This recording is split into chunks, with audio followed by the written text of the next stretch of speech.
Vamos a revisar en este video los sentidos químicos, que son los sentidos del gusto y el olfato. Y bueno, les propongo que primero comencemos estrictamente con el sentido del gusto, y bueno, acá valdría la pena hacer una diferencia, ¿no? No hay que confundir gusto con sabor. El sabor es una experiencia, digamos, más compleja que el gusto, que implica no únicamente el percibir con la lengua o con las papilas gustativas un conjunto de sabores, sino que relacionar o vincular esos sabores también con el olfato, ¿no? Entonces hay que distinguir de alguna manera gusto, que es una percepción mucho más sencilla, y el sabor, que es una percepción más compleja. Y lo que vamos a hacer es estrictamente trabajar lo que es el sentido del gusto en este caso, ¿no? Y bueno, vamos a empezar primero con el órgano donde están ubicados, digamos, los receptores del gusto, que es fundamentalmente la lengua, ¿no? Aunque también hay receptores en otras partes de la boca, bueno, fundamentalmente los receptores más importantes están estrictamente en el área de la lengua, ¿no? Y bueno, en el área de la lengua tenemos un conjunto de estructuras que se llaman las papilas gustativas. En realidad son papilas porque no todas son gustativas. Hay algunas papilas que no son estrictamente gustativas, ¿no? Si se fijan en esta lengua, por ejemplo, acá tenemos distribuidas, digamos, las diversas papilas que tenemos, ¿no? Y básicamente existen 4 tipos de papilas, ¿no? Las papilas circunvaladas, las papilas foliadas, las papilas filiformes y las papilas fungiformes. Si se dan cuenta, las papilas fungiformes y las filiformes están especialmente, digamos, en lo que sería la punta de nuestra lengua, ¿no? En estas dos papilas estrictamente no tenemos receptores del gusto. Tenemos otro tipo de receptores que permiten, por ejemplo, detectar cuestiones como la temperatura de los alimentos o de lo que nos introducimos a la boca, pero no propiamente lo que sería su sabor, ¿no? Realmente las papilas que sí son gustativas son las foliadas, ¿sí? Y las circunvaladas, ¿no? Que son en todo caso las más grandes, ¿okay? Ahora, si ustedes se pueden dar cuenta en el esquema que tenemos acá, estas papilas, tanto las foliadas como las circunvaladas, tienen dentro de ellas algo que vamos a llamar los botones gustativos, ¿no? Aquí tenemos los botones gustativos, que son esos botones los que tienen dentro de ellos neuronas o células sensibles y que nos permiten percibir el sentido del gusto, ¿no?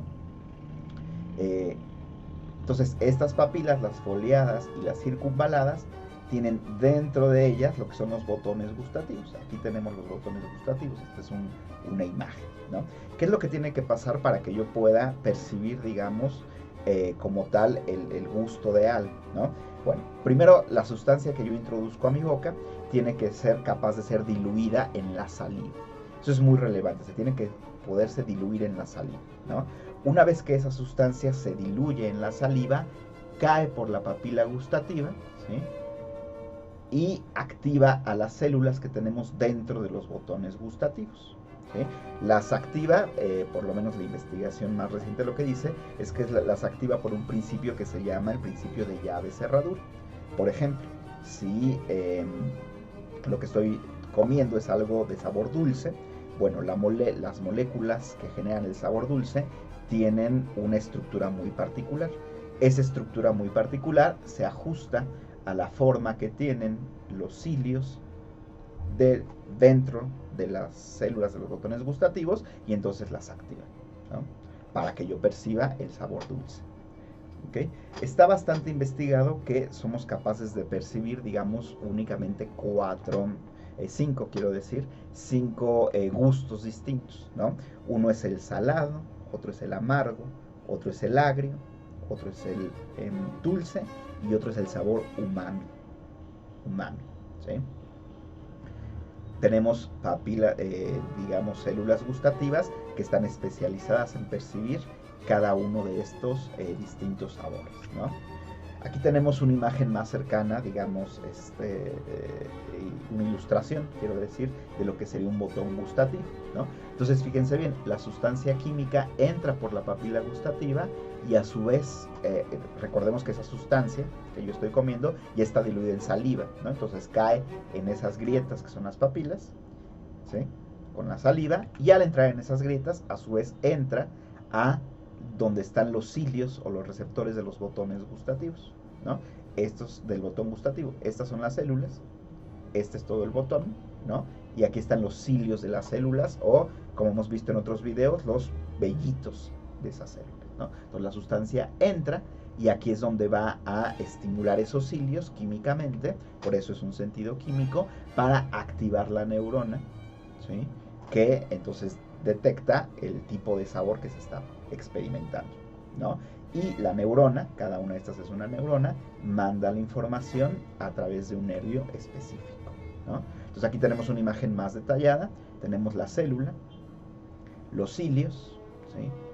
Cuando la sustancia diluida ya en saliva ingresa al botón gustativo, ¿sí? Ingresa al botón gustativo, por aquí, ¿no?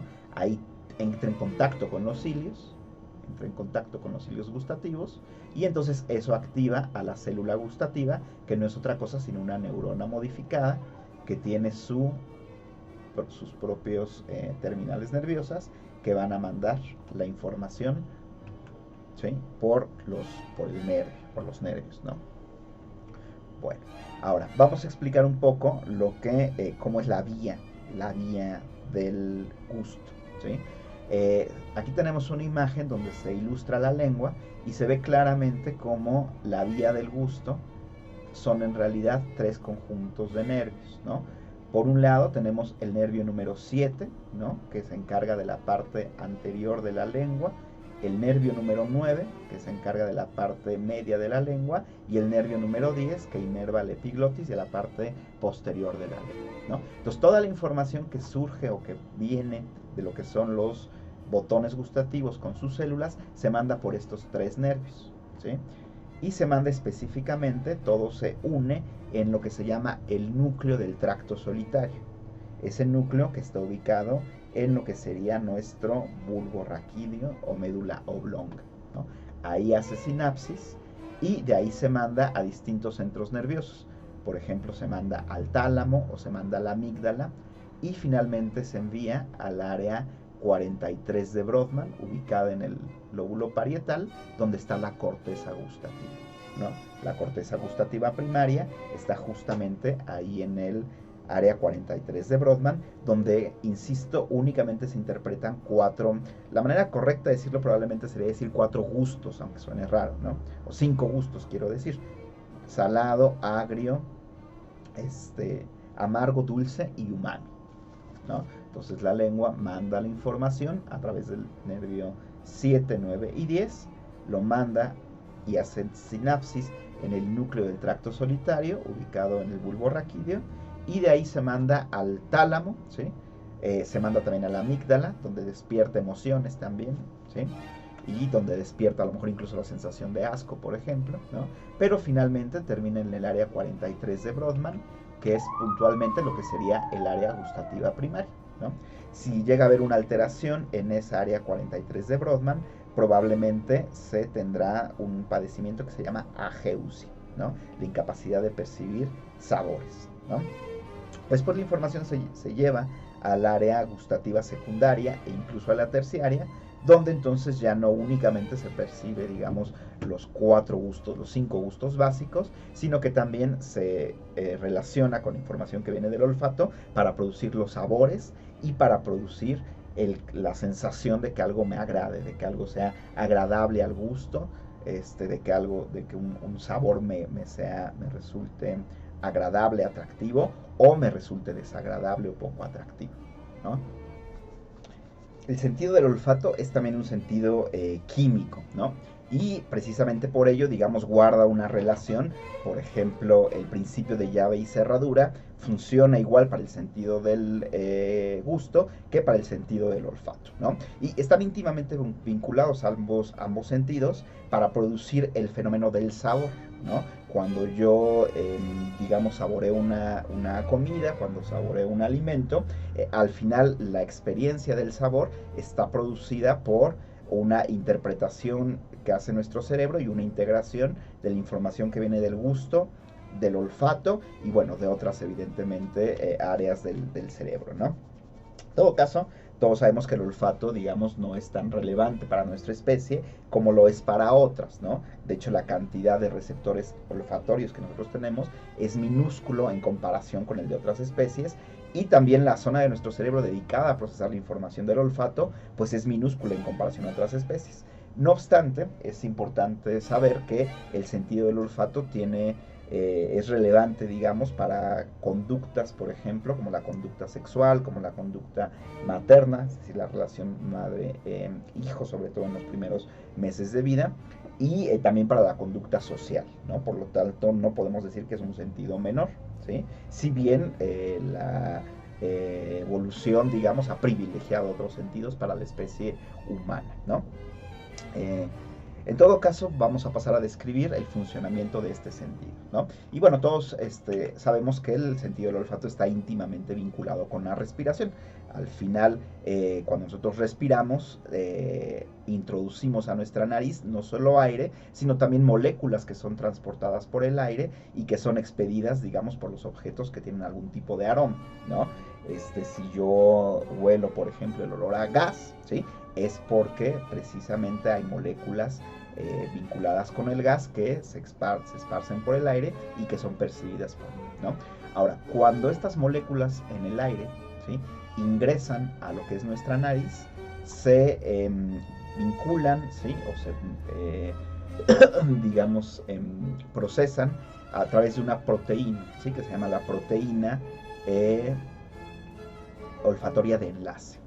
Esa proteína olfatoria de enlace es una proteína compleja que se produce en una glándula que está ubicada en nuestra nariz, ¿no? Entonces, y se deposita estrictamente en la punta de nuestra nariz, ¿no? Entonces, esa proteína olfatoria de enlace, cuando las moléculas entran a nuestra nariz, se une a esas moléculas, ¿sí?, y es transportada junto con ellas hasta lo que sería el epitelio olfatorio, ¿sí?, o propiamente lo que podríamos llamar la pituitaria, ¿no? No confundir con la otra pituitaria, que es la glándula maestra, sino a esto que tenemos aquí en la parte más anterior de nuestra nariz, también se le llama pituitaria, ¿sí? Y no es sino una mucosa, ¿no?, donde están ubicados los receptores, digamos, del olfato, ¿no? Puntualmente en esta pituitaria, ¿sí?, tenemos varias estructuras, ¿no?, que valdría la pena empezar a describir, ¿no? Por un lado tenemos lo que son los cilios, ¿sí?, de las células vinculadas con el olfato, estos pelitos que son los cilios, ¿no?, que en este esquema los vemos por acá, ¿sí? Y esos cilios, cuando la molécula que transporta el aroma, ¿sí?, o la molécula del aroma vinculada ya con la proteína olfatoria de enlace, entra en contacto con el cilio se activa, ¿no?, bajo el principio de llave cerradura, es decir, si la molécula tiene una forma específica, va a activar el cilio, ¿no? Y precisamente cuando los cilios se activan, lo que sucede es que las neuronas que tenemos acá, ¿sí?, también generan un impulso nervioso.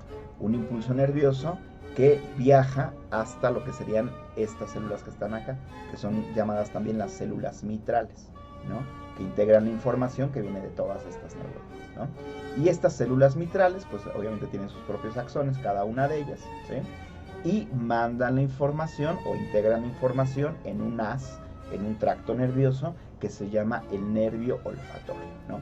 A toda esta estructura, que está ubicada por detrás del hueso, ¿sí?, se le llama bulbo olfatorio, ¿sí?, que está detrás del hueso. Entonces aquí está el bulbo olfatorio, están aquí las células mitrales y cada célula mitral está conectada con un conjunto de células receptores del olfato, células ciliadas receptores del olfato, que cada una a su vez tiene muchos cilios, ¿no?, que cuando entran en contacto con la molécula que tiene algún tipo de olor, pues entonces se activa para mandar la información a la célula mitral, y de ahí hasta lo que sería el nervio olfatorio, ¿no? El nervio olfatorio o el canal olfatorio, ¿no? Aquí tenemos otro ejemplo, tenemos aquí a las células olfatorias, ¿no? Que cuando reciben se activan por las moléculas con el olor, ¿sí? Activan las células mitrales, y de las células mitrales la información viaja por los axones que constituyen al nervio olfatorio, ¿no? Ahora, la vía olfatoria es una vía muy particular porque digamos que se divide en dos, ¿no? Por un lado tiene una vía subcortical, ¿sí? Que se dirige principalmente a regiones del sistema límbico, y otra talámico-cortical, ¿sí? La primera ruta, la ruta subcortical, implica el hipotálamo, ¿sí? Está ubicado acá, esa es la ruta subcortical, implica el hipotálamo, ¿no? Y implica el hipotálamo porque evidentemente el tema de los aromas está vinculado con la conducta alimenticia y con la conducta sexual, y también un poco con la conducta social, ¿no? Entonces, al activar al hipotálamo, bueno, el hipotálamo pone en marcha cierto número de mecanismos que pueden activar la conducta sexual o la conducta vinculada a alimentarnos, o a lo mejor la conducta de apartarnos de algún aroma que nos dé asco, ¿no? Y la otra vía, que es la vía talámico-cortical, ¿sí? Llega hasta el cuerpo amigdálico, el cuerpo amigdalino, ¿no?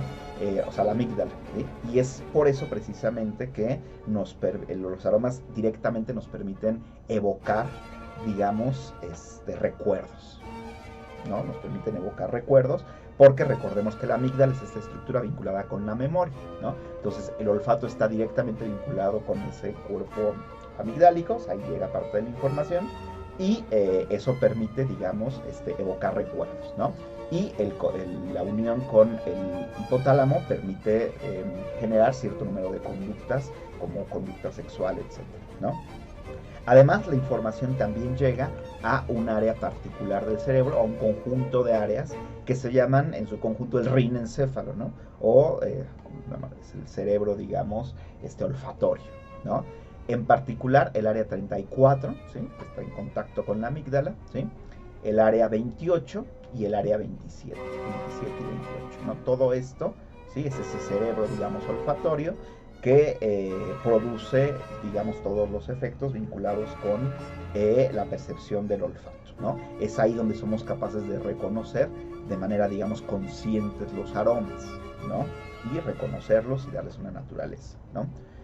Cuando una persona se vuelve incapaz, digamos, de reconocer el olfato o los aromas, tendrá un padecimiento que se llama anosmia, que en algunos casos está vinculado con estas áreas del cerebro, ¿no? Ahora, si se fijan, área 34, 27 y 38 está muy cerquita en términos localizacionales, digamos, en términos espaciales, con el área 43, que si recordamos es el área del gusto, ¿no? Como vimos hace un momento. Entonces ahí es donde podemos ver que gusto y olfato se mezclan para producir el complejo, digamos, percepción de lo que es el sabor, ¿no? Tan importante para el ser humano en general. Bueno, ahora, vinculado con ese sentido del olfato, me gustaría no dejar de mencionar un apartado especial, que es la percepción, digamos, de feromonas o de vomeroferinas, ¿no? Que son sustancias que también viajan por el aire, ¿sí? Que solemos despedir los animales, ¿sí? Por ejemplo el humano, a través del cuerpo, ¿no? Por ejemplo, cuando sudamos, despedimos vomeroferinas, ¿sí? O feromonas, ¿sí? También cuando nuestras deposiciones producen vomeroferinas, o nuestra misma micción las produce, estas sustancias que se llaman feromonas, y también viajan por el aire. Ahora, estas sustancias no propiamente se interpretan, no propiamente se reciben a nivel del epitelio olfatorio, a nivel de acá, de donde está la pituitaria, sino que son percibidas por otro órgano que se llama el órgano vomeronasal, ¿sí? Que está ubicado acá. Ahora, las últimas investigaciones lo que indican es que ese aparato vomeronasal, bueno, también se conecta con distintas áreas del cerebro y también es capaz de provocar conductas sociales, conductas sexuales y la conducta maternal, ¿no? Entonces, de alguna u otra manera, aunque mucho tiempo se pensó que el aparato vomeronasal, digamos que era un aparato que no influía sobre nuestra conducta, digamos un vestigio de la evolución, bueno, en realidad últimas investigaciones señalan que sí tiene cierta influencia en distintas conductas, ¿no? Podríamos decir que es un tercer sentido, eh, digamos químico, ¿no? Tenemos al gusto, al olfato y a la percepción de feromonas. La característica de esta percepción de las feromonas es que nunca podemos hacernos consciente de ellos, ¿no? A diferencia de los olores, que podemos tener conciencia de que estamos oliendo algo y su aroma, las feromonas no tenemos conciencia de que las estamos, digamos, percibiendo, y no obstante parece que tienen algún tipo de influencia sobre nuestra